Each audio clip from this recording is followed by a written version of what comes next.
안녕하세요. 여러분의 유튜버 돈하우스의 브린입니다. 고인물입니다. 반갑습니다. 반갑습니다. 역세권. 네. 역세권에 속는다. 이거는 도대체 무슨 얘기예요?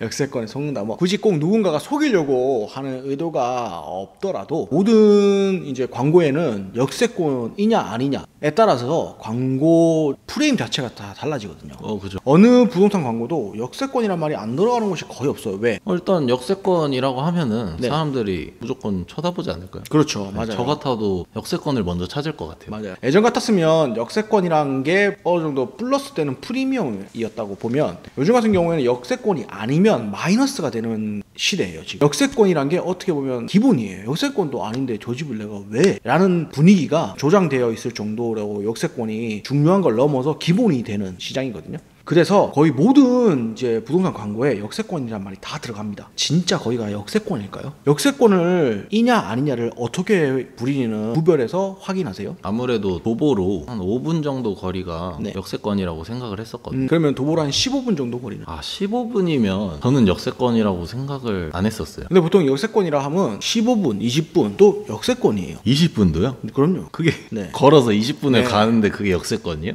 그게 제 생각이 아니고 광고를 할 때 도보로 15분, 20분 가더라도 내가 걸어서 여길 갈 수 있잖아. 그러면 역세권이란 말을 쓰는 거예요, 광고는. 역세권이란 말을 쓰는 광고법을 우리가 개정할 수는 없잖아요. 그렇기 때문에 우리는 정확히 이 부분에서 짚고 넘어가야 될 게 있다. 이 말씀을 드리고자 제가 이번 그 컨텐츠를 하자고 제안한 거거든요. 우선 역세권이란 말에 이런 부분을 포함해가지고 안 속기 위해서라기보다는 정확하게 역세권이란 어떤 건지, 그리고 역세권이라는 광고 속에는 어떤 트릭이 숨어 있는지, 그런 거를 매 눈으로, 제 눈은 매 눈이 아니에요. 매 눈으로 통찰력 있게 보자고 제가 한번 몇 가지를 준비해봤어요. 첫 번째는 좀 전에 말씀드린 것처럼 역세권의 범위입니다. 역세권의 범위는 세 가지로 나눠져요. 초역세권, 역세권, 비역세권. 이렇게 세 가지로 나눠지거든요. 첫 번째는 초역세권은 아까 브린이가 말씀하신 도보 5분 내에 역에 도착할 수 있는 거리에 있는 집, 이게 바로 초역세권입니다. 진짜 초역세권이란 말도 있어요. 그게 뭐냐면 역사 위에 세워진 주상복합에 분양하고 있는 아파트. 그냥 네. 엘리베이터 딱 내려가면 내리는 순간 그냥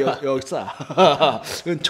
초역세권이라고도 많이 말하거든요. 그런 거 아니고서는 대부분 다 초역세권이라고 보시면 되고요. 그리고 두 번째 역세권은 도보 10분 내로 지하철역에 도달할 수 있는 집을 기본적인 역세권이라고 보고요. 도보 10분 이후는 비역세권이라고 보시면 되세요. 근데 도보 15분까지는 수용을 하시는 손님도 많더라고요. 도보 15분까지도 역세권이라고 생각하시는, 이게 업자, 그 광고하는 입장이 아니라 내가 살고 싶은 집 전월세라든지 또는 매매까지도 하시고자 하시는 분들의 생각을 제가 많이 듣다 보니까 도보 15분까지는 역세권이라고 생각을 하시는 분들이 꽤 많으세요. 사실은 도보 10분이 넘어가면 역세권이라기보다는 약간 비역세권, 그냥 우리 집 근처에 여기 있습니다 이 정도인데, 소유력이 넓으신 분들 같은 경우에는 도보 15분까지는 우리 집은 역세권이다 라고 생각하시는 분도 계시기 때문에 이 부분은 개인적으로 이제 판단하시면 될 것 같아요. 제 생각에는 초역세권은 도보 5분 내, 역세권은 도보 10분 내, 그리고 도보 10분이 넘어가는 거리에 있는 집은 비역세권이라고 이제 생각하시면 좋을 것 같고요. 그리고 진짜 중요한 게 있는데, 정말 역세권이에요. 근데 그 아파트 단지가 너무 커서 101동은 진짜 엘리베이터 딱 내려서 열리면 바로 역사예요. 근데 131동은 도보로 20분 걸어가야 돼요. 아파트 단지는 하나의 이름일 뿐이에요. 그래서 그 이름으로 광고를 하고 역세권이라 하고는 내가 실제로 계약하거나 분양받은 동은 저기 131동이 돼버리면 사실은 우리 집은 비역세권이 되는 거예요. 이런 경우도 있기 때문에 반드시 대단지 아파트를 보실 때는 내가 원하는 동이 여기서 도보로 어느 정도이냐를 반드시 체크하셔야 돼요. 저 아는 지인도 30개 동이 넘는 대단지 아파트인데 거기에 분양받으셨는데 아래 위로 서울 1호선과 7호선이 이제 아래 위로 시작과 끝에 지나가는데 딱 중간에 걸리셔가지고 어느 역을 가려고 해도 도보 10분이 넘어버려. 참 이거 이런 애매한 경우가 발생되기 때문에 특히 우리나라 사람들 대단지 좋아하시잖아요. 네. 요즘 아파트들은 단지만 대단지인 게 아니라 단지 안에 여러 가지 이런 피트니스 센터라든지 공원 조성도 넓게 잘 돼 있고 유치원에 놀이터에 학교에 다 품는 그런 엄청난 대단지도 많이 만들기 때문에 정말 동간거리도 넓고 살기에는 좋지만 역세권을 따질 때는 그게 이제 양날의 검처럼 마이너스가 되는 경우가 있어요. 그렇기 때문에 그 부분도 반드시 체크해 보시라고 점. 그리고 두 번째, 역세권인데 우리 사무실 바로 뒤편에도 지하철 지나가잖아요. 근데 우리 사무실이 지하철역에 가까울까요? 지하철이 지나가는 철도에 가까울까요? 제가 알기로는 철도에 가까운 거 그렇죠. 같은데. 우리 저희 사무실 바로 주차장 앞에 철도 있잖아요. 이런 것처럼 우리 집이 역세권이긴 하지만 역에 가까워야지 철도에 가까우면 비역세권보다 마이너스입니다. 혹시 철도 근처에 살아보셨어요? 아니 아직. 저는 2번 살아봤습니다. 2번 살아봤는데 첫 번째는 제가 집에서 생활하는 시간이 많지 않았기 때문에 잘 못 느꼈어요. 근데 낮에 막 일하고 밤늦게 들어와갖고 아침 일찍 나오고 이럴 때는 잘 몰랐는데 제가 일하는 패턴이 이제 약간 오후에서 새벽으로 바뀔 때 확실하게 느껴지더라고요. 낮에 잠을 못 자요. 또 여름에 창문 열어놓으면 가족 사이에 대화도 못해요. 소음이 너무 심해서 대화가 안 되고 잠잘 때 낮에는 창문 닫아놓으면 소음은 그나마 괜찮거든요. 근데 진동이 제가 9층이었는데도 진동이 느껴졌어요. 아 지금 지하철 지나가네? 이렇게 진동이 느껴져요. 그렇기 때문에 절대 우리 집이 역세권이라고 하더라도 역사에 가까워야지 철도에 가까우면 안 돼요. 이 점 반드시 기억하셔야 돼요. 세 번째, 혹시 브린이는 집을 보실 때 우리 집 주변에 어떤 상권이 있는지 보세요? 저는 집을 볼 때 일단 편의점 아니면 마트. 스세권 슬리퍼로 네네네. 다 가능한 스세권. 그리고 제가 당구를 좋아해서 당세권이라고. 네, 당구장이 근처에 있어야 돼요. 이제 집을 살다 보면 개개인적으로 원하는 상권은 다양하겠지만 실질적으로 집을 매매하시거나 또는 임차를 이렇게 변경하실 때 회전율이 좋아야 되거든요.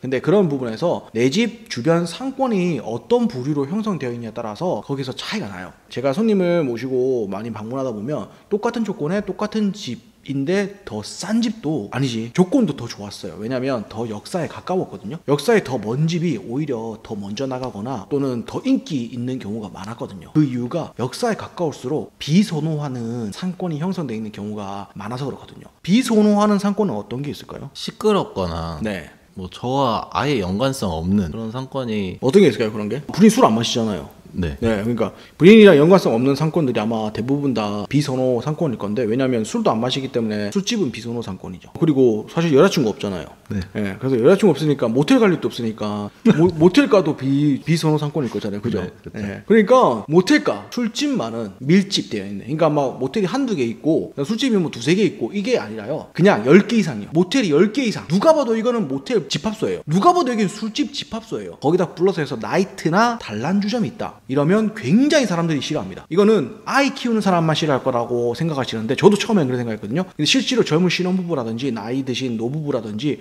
거의 모든 사람들이 다 싫어합니다. 심지어 혼자 사는 사람들도 좋아하지는 않아요. 내가 선택지가 있으면 이건 안 하겠다는 뜻이에요. 싫지는 않더라도. 그 정도로 이제 안 좋기 때문에 비선호 상권이 술집 밀집구역 그리고 모텔 밀집구역은 대부분 보면 관광지 또는 역세권이 형성돼 있어요. 그렇기 때문에 역세권 집을 보실 때는 우리 집이 역세권이긴 하지만 어떤 상권에 파묻혀 있느냐 그걸 반드시 체크하셔야 된다. 이게 바로 세 번째입니다. 그리고 다음 네 번째, 역세권이 될 예정이다 라는 말에 절대 속으시면 안 됩니다. 김포 한강신도시라든지 인천 서구 또 검단신도시 이쪽 신도시들이 대부분 보면 한 10년 전부터 예정이란 말을 굉장히 지금 많이 쓰고 있습니다. 지금 보면 제가 생각했지 뭐 GTX 2호선, 7호선, 9호선 항공철도 연장 예정이다 이런 예정이란 말을 절대로 믿으시면 안 됩니다. 정권이 바뀌면 어떻게 변할지 모르고 또 그대로 예정대로 진행되더라도 10년 이상 걸립니다. 내가 그 집을 사서 10년 이상 그 집에 살 게 아니다. 내가 그 집을 사서 10년 동안 임차인을 바꿔가면서 그 집을 소유권을 유지할 게 아니다 하신다면 그 집에 대해서 역세권 예정, 그러니까 지하철이 들어올 예정 그 광고에는 현혹되지 마십시오. 다른 조건들을 두루두루 봐가지고 선택하시는 게 현명한 선택이시지 다른 조건은 애매한데 그래도 여기 지하철 들어오면 대박인데? 이 생각으로는 참전하지 마십시오. 패배할지 모르는 전쟁입니다. 역세권이 예정이라는 말에는 절대 투자를 결정하시는 데 있어서 지대한 기준으로 삼으시면 안 된다는 말씀. 그리고 끝으로 마지막 5번째는 부동산에는 이런 말이 있습니다. 서울에 가까울수록 집값은